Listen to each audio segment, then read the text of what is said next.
Hello दोस्तों, बहुत बहुत स्वागत है आपका इकोनॉमिक्स हिंदी विद मैथ में। तो आज हम इस वीडियो में करेंगे यहाँ पर भारत में ऊर्जा का उपभोग ढांचा हम देखने वाले हैं। हमने पिछली वीडियो में कर लिया था यहाँ पर परंपरागत स्रोतों के बारे में चर्चा की थी और गैर परंपरागत स्रोत ऊर्जा के, यहाँ पर ऊर्जा के व्यावसायिक ऊर्जा और गैर व्यावसायिक ऊर्जा के बारे में पढ़ा था। तो चलिए आगे हम इस वीडियो को कंटिन्यू करते हैं और देखते हैं 8.6 में क्या है। ठीक है, यह इकोनॉमिक्स क्लास 12 का यहाँ पर माइक्रो इकोनॉमिक्स का क्लास 12 का 8 चैप्टर है, जिसमें 8.6 हम यहाँ पर स्टडी कर रहे हैं। ठीक है, अगर पहली बार हमारे चैनल पर आए हैं तो सब्सक्राइब जरूर कर लें और वीडियो को जो है क्रम से देखें, तभी आपको ये बेहतर समझ में आएगा चैप्टर और आप बेहतर स्कोर कर पाएंगे। तो चलिए वीडियो को शुरू करते हैं और देखते हैं यहाँ पर 8.6 भारत में ऊर्जा का उपभोग ढांचा है। यानी हमने देख लिया ऊर्जा के स्रोत क्या होते हैं, कैसे स्रोत होते हैं, परंपरागत होते हैं या नहीं। यहाँ पर हमने ये सारी चीजें डिस्कस करी हैं। अब इस वीडियो में हम देखने वाले हैं यहाँ पर ऊर्जा का भारत के अंदर जो है ऊर्जा के उपभोग करने का जो है ढांचा कैसा है। ऊर्जा तो है हमारे भारत में, लेकिन इसको उपभोग करने का ढांचा क्या है इसके बारे में पढ़ेंगे, यानी consumption pattern of energy in India. तो ये वाली चीज हम पढ़ने वाले हैं इसमें। तो चलिए देख लेते हैं एक छोटा सा व्यू, जिसमें हम देखेंगे कि यहाँ पर कौन कौन सी चीजें आती हैं। तो यहाँ पर ऊर्जा का उपभोग ढांचा, ऊर्जा के विभिन्न स्रोत हैं। यहाँ पर प्रतिशत के रूप में अगर दिखाया जाए तो आप देखेंगे यहाँ पर जो है, यहाँ पर आप देखेंगे ऊर्जा का उपभोग का लगभग 74% जो है व्यावसायिक ऊर्जा है। जैसा कि हमने पीछे देखा था, ऊर्जा का 74% ये वाला, ये व्यावसायिक ऊर्जा का, यानी ये जो हमने देखा था ये व्यावसायिक ऊर्जा, ये 74% है ऊर्जा का जिसका हम उपयोग करते हैं। व्यावसायिक ऊर्जा का 74% उपयोग हो रहा है। तो यहाँ पर ये 74% है और यहाँ पर आगे देखते हैं 74% मात्रा में है। और यहाँ पर कोयला जो है 54% का है और 32% जो है तेल का उपयोग किया जाता है, 10% प्राकृतिक गैस का और 2% जो है पन बिजली का उपयोग सम्मिलित है। तो यहाँ पर इस तरह से ये बटा हुआ है, इतना सारा उपयोग है। उसके बाद यहाँ पर गैर व्यावसायिक ऊर्जा के स्रोत जैसे कि जलाऊ लकड़ी, गाय का जो गोबर होते हैं, उपले होते हैं, उनका उपयोग किया जाता है। और कुल ऊर्जा का ये 26% से भी अधिक है, जिसमें कि जलाऊ लकड़ी आ गया, गाय के गोबर के मतलब जो उपले होते हैं उनका बनाया जाता है इस तरह से। ठीक है, भारत कच्चे तेल और पेट्रोलियम उत्पादों के लिए आयातों पर जो है निर्भर है। यानी भारत के पास कच्चा तेल और जो है पेट्रोलियम उत्पाद जो है कम है और इसीलिए भारत क्या करता है, उन्हें भारत अपने देश में, यानी भारत जो है अपने देश में एक्सपोर्ट करता है, ताकि क्योंकि उसके हमारे देश में जो है पेट्रोलियम और कच्चे तेल की मात्रा कम है। इस कारण से भारत को जो है कच्चा तेल और जो है पेट्रोलियम दूसरे देशों से मंगाना पड़ता है। ठीक है, तो यहाँ तक आपको समझ आया। चलिए अब देखते हैं यहाँ पर आगे हम क्या है, ये ढांचा था कितना कितना मतलब एनर्जी कितनी है। तो आपको दोबारा एक बार बता देता हूँ क्या क्या है। 54% कोयला है, 32% तेल है और 10% प्राकृतिक गैस है, 2% जो है पन बिजली है और 26% जो है जलाऊ लकड़ी, गाय का गोबर, इस तरह से जो है ऊर्जा उपलब्ध है। आई होप यहाँ पर आपको समझ में आ गया होगा ये क्या क्या है, किस तरह से। इसका मतलब है एक ढांचा है, कितना कितना प्रतिशत जो है किस किस चीज से ऊर्जा मिल रही है। ठीक है, चलिए अब देखते हैं यहाँ पर व्यावसायिक ऊर्जा के उपभोग का क्षेत्रवार ढांचा। मतलब जो व्यावसायिक ऊर्जा है वो किस तरह से क्षेत्रवार अनुसार, क्षेत्र के अनुसार कैसे बटी हुई है ये हमें देखना है, यानी sector pattern of consumption of commercial energy. तो ये देखते हैं हम, यानी क्षेत्र के अनुसार जो है ऊर्जा का ढांचा किस तरह से है। ठीक है, तो चलिए यहाँ पर हम पहले देख लेते हैं ऊर्जा का ढांचा कैसे क्षेत्र के अनुसार। हमने अभी देखा किसके अनुसार, अभी हमने भारत में ऊर्जा का उपभोग ढांचा देखा कैसे कि कितना कितना उपभोग हो रहा है। लेकिन अगर बात करेंगे हम यहाँ पर अलग तरीके से, यहाँ पर कौन सी बात है, ऊर्जा का उपभोग क्षेत्रफल के अनुसार, तो क्षेत्रफल के अनुसार जो है ये भी बटा हुआ है। व्यावसायिक ऊर्जा का कुल जो है उपभोग का सबसे बड़ा हिस्सा है, 44% जो है औद्योगिक क्षेत्र का इस्तेमाल करता है। व्यावसायिक ऊर्जा का जो है 44% जो है यहाँ पर उद्योग क्षेत्र इस्तेमाल करता है व्यावसायिक ऊर्जा का। ठीक है, तो यहाँ पर व्यावसायिक ऊर्जा होगी। कृषि क्षेत्र द्वारा व्यावसायिक ऊर्जा का उपभोग बहुत कम है, यानी 18% ही व्यावसायिक ऊर्जा यहाँ पर लेता है कृषि क्षेत्र। तो इस तरह से है, कृषि क्षेत्र में कम है, औद्योगिक क्षेत्र में ये ज्यादा है। 44% औद्योगिक क्षेत्र में है और केवल 18% ही है कृषि क्षेत्र में। ठीक है, तो चलिए अब हम आगे बढ़ते हैं और एक नए टॉपिक को देखते हैं। यहाँ पर 8.7 जिसमें शक्ति यानी बिजली की बात कही गई है। बिजली यानी बिजली की तो आप जानते होंगे, आपके घर में जो लाइट आती है वो बिजली होती है जिससे बल्ब जलता है। ठीक है, तो यहाँ पर पावर इलेक्ट्रिसिटी है यहाँ पर। तो चलिए देखते हैं, इसकी परिभाषा समझते हैं और यहाँ पर इसको और विस्तार से समझते हैं। तो यहाँ पर सबसे पहले आपको बिजली तो पता ही है, बिजली क्या होती है। बिजली शक्ति आधारित संरचना का सबसे महत्वपूर्ण घटक होती है और जिसे जो है अक्सर आधुनिक सभ्यता के विकास के साथ पहचाना जाता है, क्योंकि पहले जो है घरों में बिजली नहीं होती थी, है ना। पहले घरों में जो है बिजली नहीं होती थी, पहले घरों में बिजली नहीं होती थी, लेकिन अब जो है यहाँ पर बिजली आ गई है, इसलिए आधुनिक सभ्यता का इसे जो है आधार ढांचा माना जाता है और यहाँ पर इसीलिए इसे आधुनिकीकरण कहा गया है, इसके बिजली आने के कारण। तो यहाँ पर ये हो गया। और यहाँ पर देखिए, आर्थिक विकास को प्राप्त करने के लिए जो है शक्ति की आवश्यकता होती है। यानी बिजली की आवश्यकता क्यों होती है?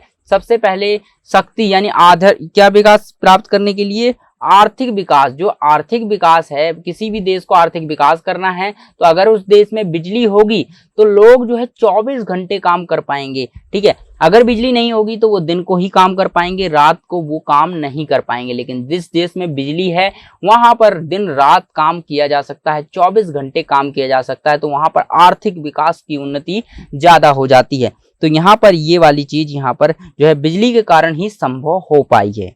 ठीक है, और देखते हैं, शक्ति की मांग की वृद्धि जो है दर सामान्यतः जीडीपी की विकसित विकास दर से ऊंची है। यानी जो शक्ति की मांग दर है ना, जीडीपी की विकास दर से ऊंची है। जितना हमारा जीडीपी बढ़ता है उससे कहीं ज्यादा जो है बिजली की मांग है, बिजली की दर जो है बढ़ जाती है, क्योंकि जनसंख्या प्रतिदिन बढ़ रही है और बिजली की मांग भी बढ़ रही है, औद्योगिक क्षेत्र विकास करता जा रहा है, जिस कारण से यहाँ पर शक्ति की मांग में अत्यधिक बढ़ोतरी हुई है। तो यहाँ पर शक्ति की मांग बढ़ जाती है और यहाँ पर जो है जीडीपी की 8% वार्षिक वृद्धि दर है यहाँ पर, लेकिन जो बिजली की पूर्ति है वो केवल 12%, वो ज्यादा है। यहाँ पर अगर जीडीपी की बात करें तो जीडीपी की जो वृद्धि दर है, यानी जीडीपी जो बढ़ रही है, हमारी जो जीडीपी है जो बढ़ रही है, जीडीपी इस तरह से आगे बढ़ रही है, जीडीपी उससे कहीं ज्यादा जो है यहाँ पर बिजली की दर है, ये 8% है। कौन सी? यहाँ पर जो जीडीपी की दर है 8% है, लेकिन बिजली की दर 12% से बढ़ रही है, क्योंकि इसकी मांग बढ़ रही है, इसकी उपयोग जो है, इसका उपयोग बढ़ता जा रहा है। चलिए देखते हैं हम शक्ति सृजन के स्रोत क्या होते हैं। चलिए देख लेते हैं शक्ति सृजन या बिजली को बनाने के स्रोत। बिजली को कहाँ से बनाया जा सकता है, इसको देखते हैं। ताप बिजली, ताप शक्ति। तो ताप शक्ति मतलब ताप के द्वारा बनाया जा सकता है, गर्मी के द्वारा बनाया जा सकता है, यानी कोयले के माध्यम से बनाया जा सकता है। अब देखिए पन बिजली, पन से आप समझ रहे होंगे पानी के माध्यम से जो बिजली बनाई जा सकती है उसे पन बिजली कहते हैं। ठीक है, यहाँ पर आणविक बिजली, आणविक बिजली यानी अणुओं के माध्यम से और परमाणुओं के माध्यम से जो शक्ति बनाई जाती है। शक्ति का यूज कर रहा हूं मैं, यहाँ पर शक्ति का मतलब है बिजली। ठीक है, इलेक्ट्रिसिटी यानी बिजली। तो यहाँ पर आणविक या परमाणु के माध्यम से जब बिजली बनाई जाएगी तो सिर्फ परमाणु बिजली शक्ति कहेंगे। और यहाँ पर पानी के माध्यम से जब बनाई जाती है, यानी नदियों या झीलों, नदियों में जो है बांध लगा करके इस तरह से बनाई जाती है बिजली, तो वो पन बिजली शक्ति कहलाती है। ताप बिजली, ताप मतलब जो है कोयले के माध्यम से बनाई जाती है बिजली, गर्म करके भाप के द्वारा बनाई जाती है तो उसे ताप बिजली कहते हैं। ठीक है, यहाँ पर आपको क्लियर हो गया होगा। 3 स्रोत होते हैं शक्ति या बिजली को बनाने के लिए। पहला है ताप शक्ति, फिर दूसरा है पन बिजली शक्ति, आणविक शक्ति। ठीक है, यानी अणु परमाणु के माध्यम से जब शक्ति बनाई जाती है तो इसे ये कहते हैं। तो अब देखते हैं, सबसे पहले यहाँ पर जो है इसको देख लेते हैं कैसे कैसे बनती। ताप बिजली जब है, जैसे कि कोयला, तेल, प्राकृतिक गैस की बिजली, गैस से जो है बिजली बनाई जाती है तो उसे हम ताप बिजली कहते हैं। ठीक है, जैसे प्राकृतिक चीजों से बन रही है, कोयला, गैस, प्राकृतिक गैस, इनके माध्यम से जब बिजली बनेगी तो वो ताप बिजली कहलाएगी यहाँ पर ये वाली। ठीक है, उसके बाद पन बिजली की बात करें तो तेज प्रवाह से नदियों या ऊंचे बांधों में पानी जो है, ऊंचे बांधों में पानी से बिजली जब बनाई जाएगी तो पन बिजली शक्ति कहलाती है।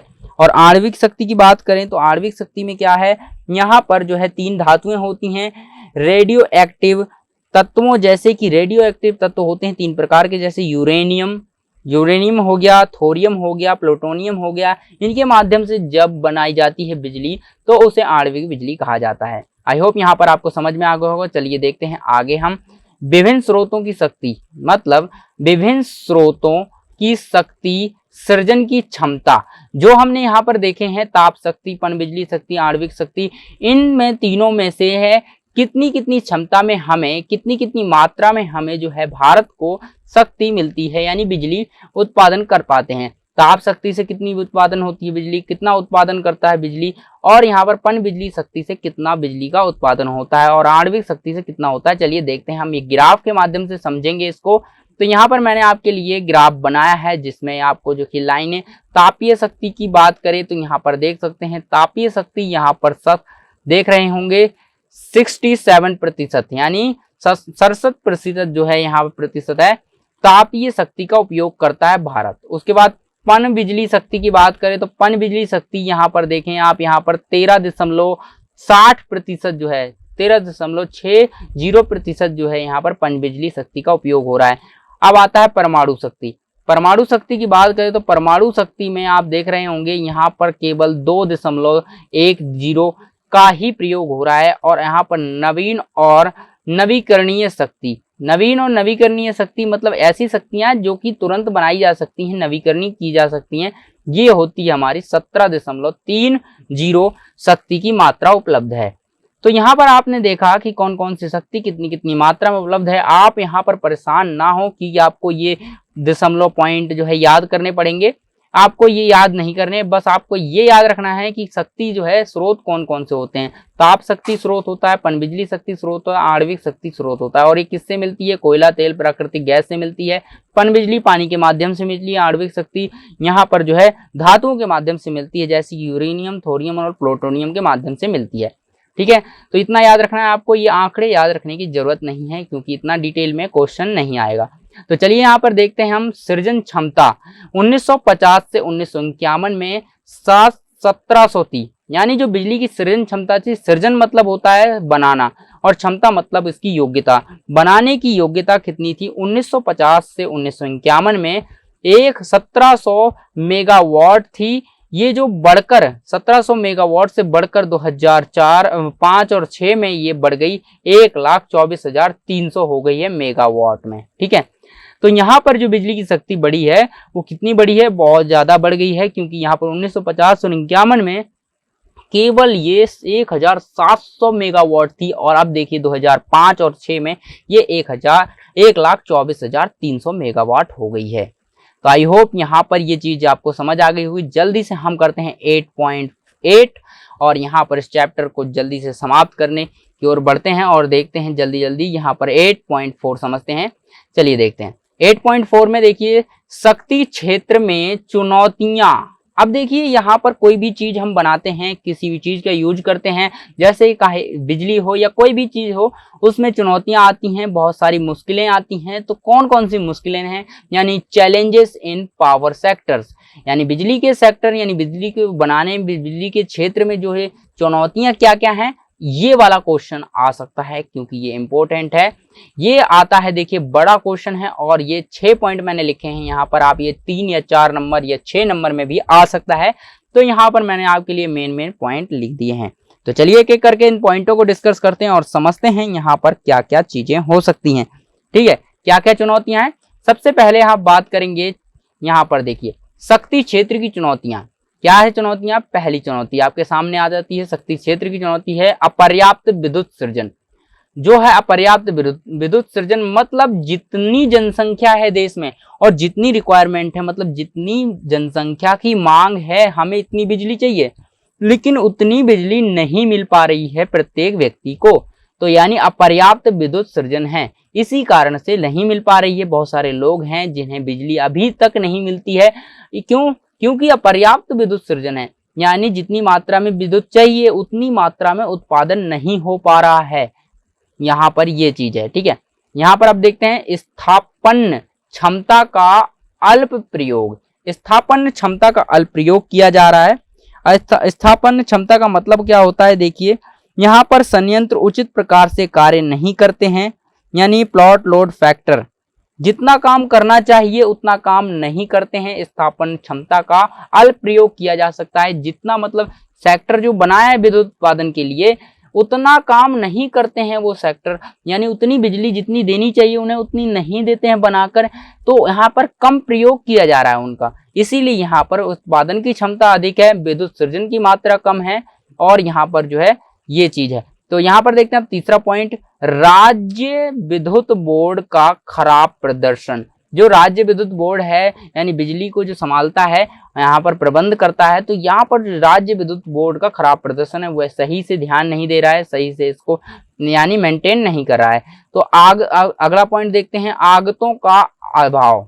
आगतों का अभाव है, आगत मतलब क्या होता है, पैसा, पैसा लगाना है, किसी भी चीज में जो है बनाने के लिए पैसा लगाना पड़ता है, तो सरकार के पास इतना पैसा जो है उसमें पूरी तरह से नहीं लगा पा रही है, क्योंकि अभाव है, सरकार के पास इतना ज्यादा पैसा नहीं है कि सभी को बिजली उपलब्ध करवा सके, इतने सेक्टर मतलब बिजली उत्पादन के स्रोत जो है उत्पन्न कर सके, उन्हें बना सके, तो यहाँ पर आगतों का अभाव है। ठीक है, अब आता है निजी और विदेशी उद्यमों की सीमित भूमिका। जो निजी हैं, निजी लोग मतलब एक व्यक्ति है जिसके पास खुद का सेक्टर है, मतलब खुद बिजली उत्पादन करने की क्षमता है, खुद का है, उनकी मदद, और विदेशी उद्योग हैं, तो ये सीमित भूमिका है, मतलब इनका ज्यादा जो है बिजली उत्पादन में योगदान नहीं है, जिस कारण से जो है भारत यहाँ पर पूरी उपयोग मतलब बिजली की उत्पादन क्षमता में कम है। अगर ये जो है निजी लोग और विदेशी उद्यमों से अगर भारत जो है हाथ मिला ले और अपना कुछ धन लगाकर इनके साथ जो है काम करे, तो बिजली की समस्या का समाधान हो सकता है। दूसरा छठा पॉइंट है, जनता से जो है सहयोग का अभाव।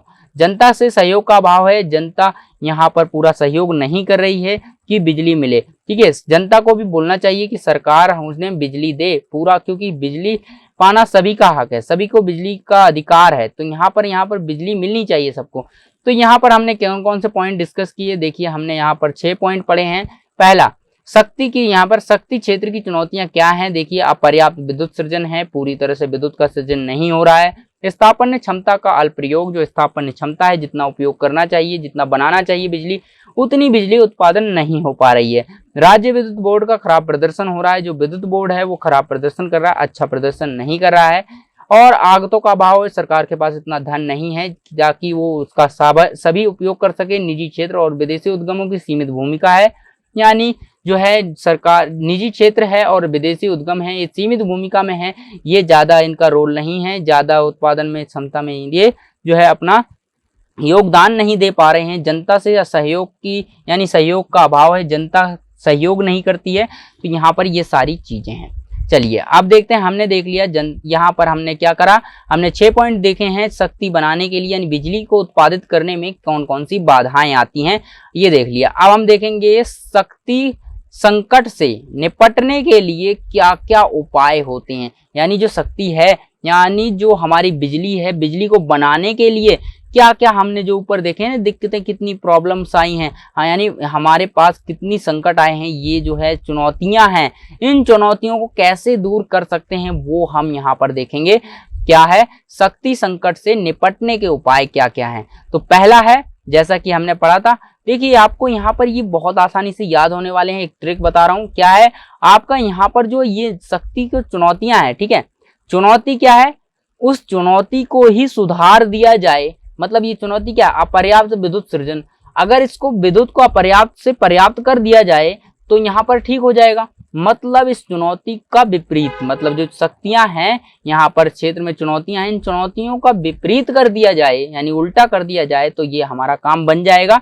तो यही इसके उपाय हो जाएंगे, जैसे कि यहाँ पर plant load factor PLF, plant load factor है, यहाँ पर जितना प्लांट को उत्पादन करना चाहिए बिजली का वो नहीं कर रहा है। अगर वो प्लांट लोड फैक्टर में हम सुधार कर दें, देखो हम अगर सुधार कर दें उसमें तो हमारा फायदा हो जाएगा। अगर सुधार कर देंगे तो हमें क्या होगा, फायदा होगा, यानी हमारी बिजली की समस्या जो है उपाय है ये सुधर जाएगी। ठीक है, चलिए अब देखते हैं, एक और देखते हैं, संरचना और यहाँ पर देखिए संरचना और यहाँ पर वितरण हानि पर सुधार पर नियंत्रण। जो संरचना है, इसकी जो संरचना बनी हुई है और साथ ही जो वितरण हानि है, यानी लोगों को जो बिजली दी जाती है उसमें जो है उन्हें भेजने उन तक पहुंचाने के लिए जो है उन बिजली में हानि हो जाती है, बिजली की बर्बादी होती है, उसको रोक दिया जाए, उसको नियंत्रित किया जाए, संरचना और वितरण हानि पर जो है नियंत्रण लगा दिया जाए तो हम यहाँ पर क्या कर सकते हैं, इसको नियंत्रित कर सकते हैं। इसका उपाय है एक। उसके बाद उत्पादन क्षमता में वृद्धि, सीधी सी बात है, उत्पादन क्षमता बढ़ेगी तो बिजली ज्यादा हो जाएगी। निजी क्षेत्र की यहाँ पर भूमिका को बढ़ाना चाहिए, क्योंकि सरकार के पास इतना पैसा नहीं है कि वो खुद ही सारी चीजें लगा सके, खुद ही जो है प्लांट को स्थापित करके जो है पूरा धन लगा के वो इसे स्टार्ट कर पाए। यहाँ अगर वो दूसरे देश मतलब दूसरे निजी क्षेत्र के साथ अपना जो है सहयोग कर लेगी तो उससे क्या होगा, कुछ पैसा निजी क्षेत्र लगाएगा और कुछ सरकार लगाएगी और इस तरह से जो है वो स्टार्ट हो जाएगा और यहाँ पर लोगों को बिजली मिल पाएगी ज्यादा से ज्यादा। तो यहाँ पर पुनरुत्पादनीय, दूसरा है पुनरुत्पादनीय स्रोतों के प्रयोग को बढ़ावा। जो ऐसे देखिए यहाँ पर हमने क्या देखा था, पुनरुत्पादनीय स्रोत मतलब जो दोबारा से बनाए जा सकते हैं, खत्म नहीं होते हैं, जो है अनंत रूप से उनका उपयोग किया जा सकता है, उसे हम कहते हैं पुनरुत्पादनीय स्रोत। यहाँ पर इनको बढ़ावा देना चाहिए, इनको बढ़ाना चाहिए। और यहाँ पर हाइड्रा संभावनाओं का विकास है। यहाँ पर ये अलग तरह की जो है एक आधुनिक तकनीक है जिसके माध्यम से बिजली बनाई जा सकती है, तो यहाँ पर इसको बढ़ावा देना चाहिए, इसका विकास करना चाहिए ताकि यहाँ पर जो है इसका उपयोग अच्छे से हो सके। यहाँ पर और भी अन्य उपाय आते हैं जहाँ पर हम रख सकते हैं, अपनी मर्जी से भी अपना उपाय दे सकते हैं, क्या क्या करना चाहिए आप जो है अपनी मर्जी से भी इसके उपाय दे सकते हैं। तो मेन आपको याद रख लेना है, ये क्या है आपका प्लांट लोड फैक्टर। इसको याद रखना है कि प्लांट लोड फैक्टर को सुधार करना है, यानी जितनी क्षमता में उपयोग करना चाहिए बिजली उत्पादन में उन प्लांट लोड फैक्टर का उतनी क्षमता में नहीं हो पा रहा है, उससे ज्यादा क्षमता में करना चाहिए। संरचना और यहाँ पर जो है हानि पर नियंत्रण करें, उत्पादन क्षमता को बढ़ाएं, निजी क्षेत्र की भूमिका को बढ़ाना चाहिए, पुनरुत्पादनीय संसाधनों को जो है बढ़ावा देना चाहिए, हाइड्रो संभावनाओं का विकास करना चाहिए और अन्य उपाय आप जोड़ सकते हैं। ठीक है, चलिए यहाँ पर हमने इतना कंप्लीट कर लिया। आई होप यहाँ पर ये वीडियो आपको अच्छा लगा होगा और यहाँ पर आपको समझ में आ गया होगा। समझ में आ गया, अच्छा लगा वीडियो तो लाइक करें और चैनल पर पहली बार आए हैं तो सब्सक्राइब कर लें।